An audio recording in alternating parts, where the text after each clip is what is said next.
When the night has come and the land is dark and the moon is the only light we'll see. No, I won't be afraid. No, I won't be afraid.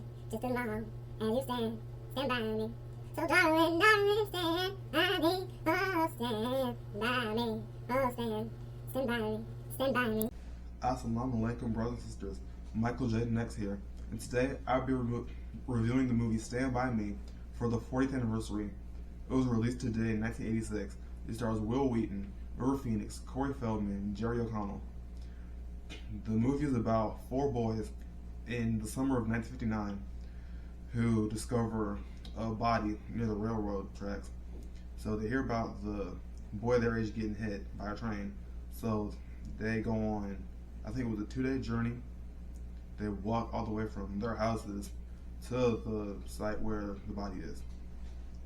Now the body is what the book was called. The book was originally called The Body by Stephen King. We all know Stephen King, right? We know Misery, Pet Sematary, all that. Yeah. Stand By Me is based off of his book The Body, which is a novella from his book called Different Seasons. Yeah. Now here are the four young boys. First is Gordie. Gordie Lachance. They're all 12 years old, and Gordie comes from a household with two parents that neglect him, and they only care about his older brother Denny, who just a few months ago was killed in a car accident. And by then he really wouldn't get no more attention because the parents were just being really cold and abrasive to him. And Gordie has aspirations of wanting to be a writer. That's his main trope for the whole movie. And he's played by Will Wheaton. Next up is Chris, played by the late River Phoenix. Now Chris comes from a family of alcoholics and domestic abusers. And he's also the outcast at school, how he gets misjudged because of whose family is. He even gets set up for stealing the milk money at school, which he admitted to stealing, but then later regretted it and tried to return it. But by then, the teacher stole the money, and he still got blamed for it. Next up, there's Teddy, played by Corey Feldman. Now, Teddy comes from an abusive father who is a war veteran who is traumatized from his war days. They say he's thrown the beaches of Normandy and never came back the same. And one time he even grabbed Teddy's ear and put it to a hot stove and burned it in a fit of drunken rage. And that's why Teddy has a burnt ear. And Teddy's also really short-tempered and kind of wild. Yeah. And then last but not least, there's Vern, played by Jerry O'Connell.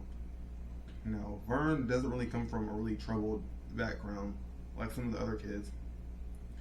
But he's like the really ditzy, happy-go-lucky kind of kid. And they're all from the fictional town, Castle Rock, Oregon.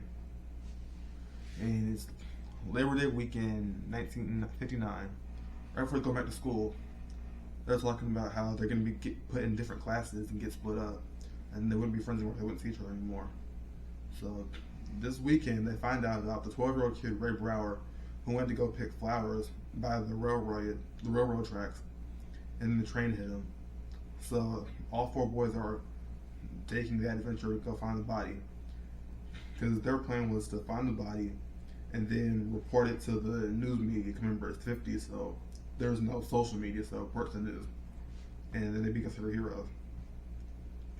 But on their way, that's when they keep running into the big scary guy, Ace, played by Keifer Sutherland, and his gang.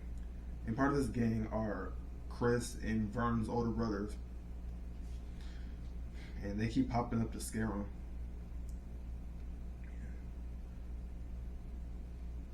Now, some things I wanted to point out as part of the journey is mostly them bonding and being kids.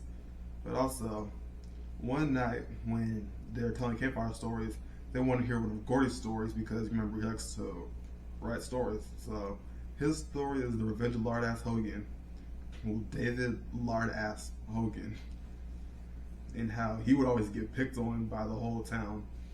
And he went to a pie eating contest as one of the contestants. And part of his revenge was beforehand chugging a bottle of castor oil and a raw egg. No, I guess I'm no, are you? See, he decides to show all of them motherfuckers by doing that. Go face first, eating all the pies, and then throw up whenever. Then throw up, just start mass projectile vomiting. Ugh, yeah, and they were about to start vomiting on each other, and that was his revenge. Like, he really didn't have to do much. Like, he let everybody do the work for him. Pretty good revenge. But yeah, I'm not a fan of projectile vomit. Yeah. But hey, the friends like the story, so. Another scene was when they're trying to get past this lake. Yeah, because so Chris takes a stick. I'm like, oh, it's not that deep. We can just walk across it. And then no, it's way deeper than that. They all fall in the lake. They're playing around, but y'all need to get out there. Y'all know what kind of shit can be in there, like what kind of snakes, alligators, or whatever's in that lake. But when they get out of that lake, that's when they find out that they got leeches sucking on them. So they pull off all their clothes, try to pull the leeches off. But Gordie, poor Gordie, gets thrown in the stick. He finds out that there's a leech in his underwear. He pulls it out all bloody and shit, and passes out. And don't believe me, Gordie. Now at this point they're deciding to going back. But I'm like, no, we came all this way. We got to find the bodies, and they're almost there anyway. So they just keep on going, and they find the body. But guess who else shows up? Ace and his game of hoodlums. Now they threaten him with a knife, like, yeah, you're not gonna take the body, but don't worry because I didn't say this before, but Chris actually brought a gun on his trip with him, and then Gordie picked it up and fired a warning shot at Ace and them, and scared them off. But then they decided before Gordie said that they weren't gonna take the body. They were just gonna make an anonymous phone call and let the authorities handle it. So then they all go home, and so the movie does take place in the 80s when it came out, and it's adult Gordie being the narrator, but the whole scene movie they're watching is flashback from the 50s when they were kids. So adult Gordie is narrating, talking about how him and Chris did the college courses, so they stayed friends, but Teddy and Vern went separate ways, and they weren't really friends anymore because they took the lower classes. And last you heard, Vern got married out of high school, had 4 kids, and is now the operator doing a crane. So, okay. So Vern's pretty good. But Teddy, he wanted to get into the army, but because of his bad eyesight and ear, remember, he couldn't get in. Then he ended up going to jail for something and is doing odd jobs around the city. But here's a happy ending for Chris.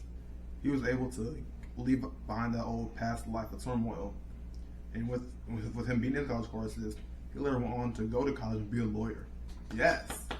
But don't get too excited, because just a week ago, he went to a fast food restaurant, and in the line, like right in front of him, was 2 guys arguing. One of them pulled out a knife, and then Chris, trying to be the peacemaker, tried to de-escalate the situation, but ended up getting him stabbed, and he died. And then the movie ends with adult Gordie finishing his story and taking his son and his son's friend out to have fun.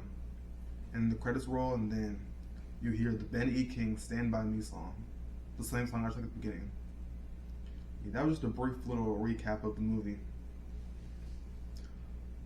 Yeah, this was a cult classic. I love this movie. Yeah, and it got me thinking that by the end, when Chris got murdered, he died. In real life, the actor River Phoenix did die young. It was 1993, and he had died of a drug overdose at the age of 23. And it was just 7 years after the movie came out. So that actually did hold up.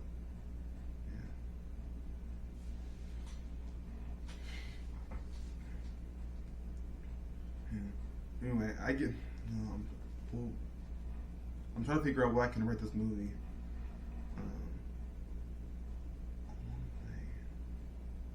I'll give it an A. Yeah, I'm not gonna do no right. Yeah, I'll give it an A. Really good movie. If you haven't seen it, you need to watch it. It's something everybody needs to watch at least once. It's a classic coming of age story. Yeah. And anyway, that was the video. If you liked the video, make sure to like, comment, and subscribe.